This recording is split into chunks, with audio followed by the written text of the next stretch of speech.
রাজার বাড়িতে শত্রুঘ্নের সাথে যুদ্ধ হলো।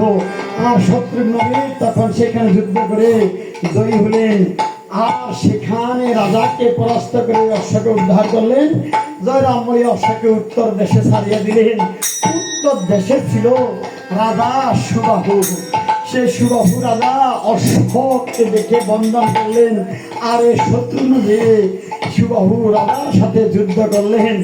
যুদ্ধ করে রাজাকে পরাস্ত করে অশ্বকে উদ্ধার করলেন। আর সেখান থেকে অশ্বকে উদ্ধার করে পশ্চিম দেশে ছেড়ে দিলেন। পশ্চিম দেশে ছিল রাজা বীরবাহু। আর বীরবাহু রাজাকে শত্রুঘ্ন পরাস্ত করলেন। সেখান থেকে অশ্বকে উদ্ধার করে জয়রাম বলে অশ্বকে দক্ষিণ দেশে ছাড়িয়ে দিলেন। আর দিকে দক্ষিণ দেশে না যাওয়ার জন্য সর্বপ্রথম শত্রুঘ্ন বলছে সারথীকে বাঁচারে সারথী, আমরা হাসতে খেলতে পৃথিবীর আমরা 3টা দিক জয় করেছি, একমাত্র আমাদের দক্ষিণ দিক বাকি আছে। আর দক্ষিণ দিকে আমাদের না গেলেও চলে।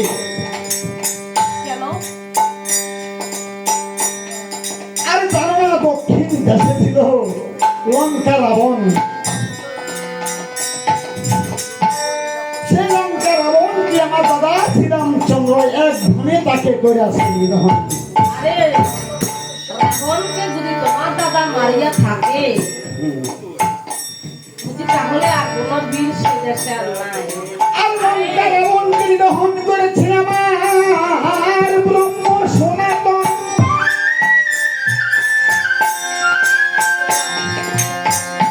আর সে দেশে আমাদের না গেলেও চলে। এই যে শ্রীরামচন্দ্র আসার সময় আমাদেরকে বলেছিল পৃথিবীর 4টা দিক ভ্রমণ করতে। আমরা যদি এই 3টা দিক ভ্রমণ করে যদি একটা দিক ভ্রমণ না করি তাহলে বাক্যভ্রষ্ট অপরাধী হতে পারে। বাক্যভ্রষ্ট অপরাধী হলে জীবের নরক গতি হয়, এটাই কিন্তু সর্বশাস্ত্রে কয়। দেখেন এই যে তোমার পিতৃ সমতুল্য বড় ভাই, এই পিতৃ সমতুল্য বড় ভাই কাকে বলে জানেন? যে বড় ভাই ছোট ভাই বোনকে সন্তানের মতো লালন পালন করে মানুষ করে, সেই বড় ভাইকে পিতৃ সমতুল্য বলে। আর এদিকে মাতৃ সমতুল্য কাকে বলা হয়?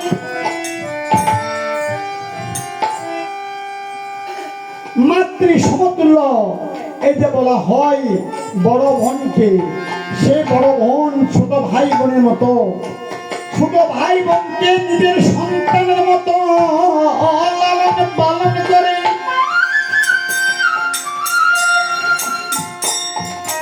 ছোট ভাই বোনকে লালন পালন করে মানুষ করে, এই কারণে বড় বোনকে মাতৃ সমতুল্য বলে।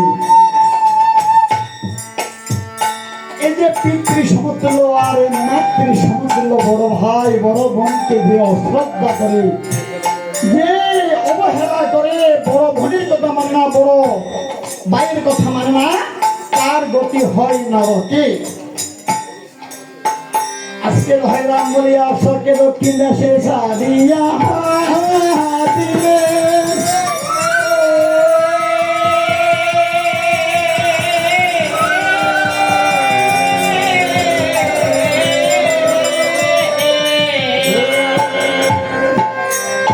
ওরে ভ্রমিতে ভ্রমিতে অশের দক্ষিণ দেশেতে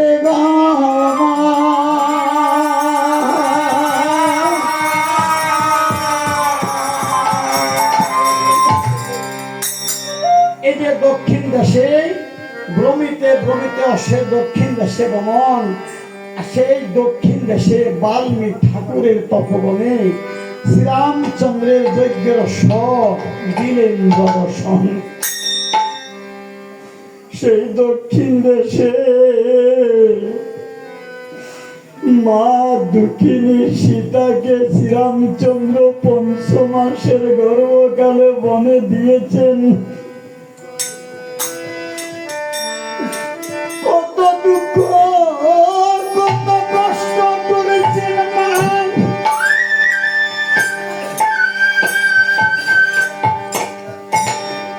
মায়ের দুঃখের কোন সীমা নাই গো।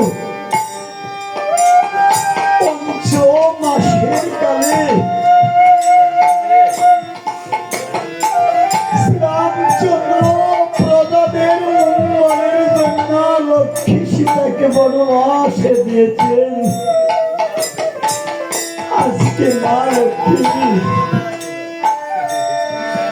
সর্বহারা হয়ে মা আজকে বনের মধ্যে ঘুরে ঘুরে মা দুই চোখের জল ফেলিতে লাগলেন। কোথায় যাব, কার কাছে গিয়ে একটু মাথা গুজা ঠাই খাবো? কি অন্যায় করেছি, কি অপরাধ করেছি আমি শ্রীরামচন্দ্রের চরণে? কি অপরাধে শ্রীরামচন্দ্র আমাকে বনবাসে দিল? আজকে সীতা রাজার পুত্র বধূ রাজা রানী রাজার কন্যায় আজকে সর্বহারা হয়ে গো মা।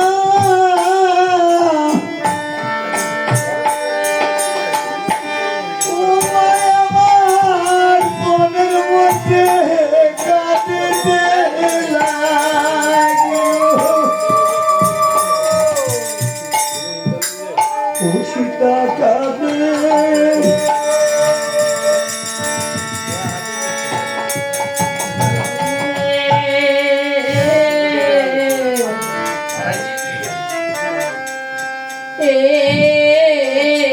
গহীন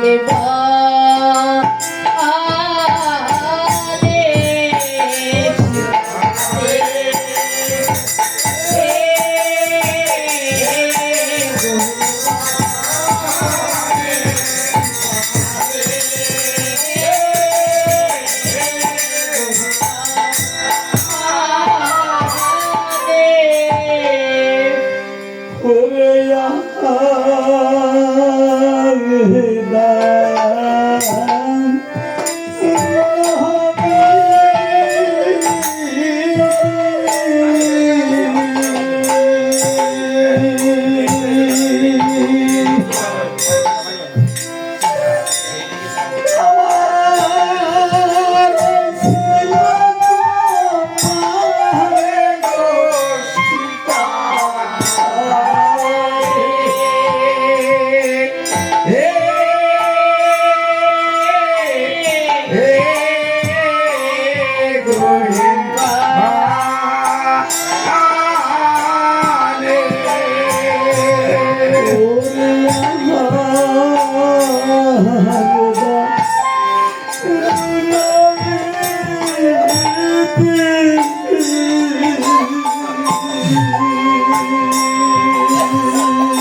কারণ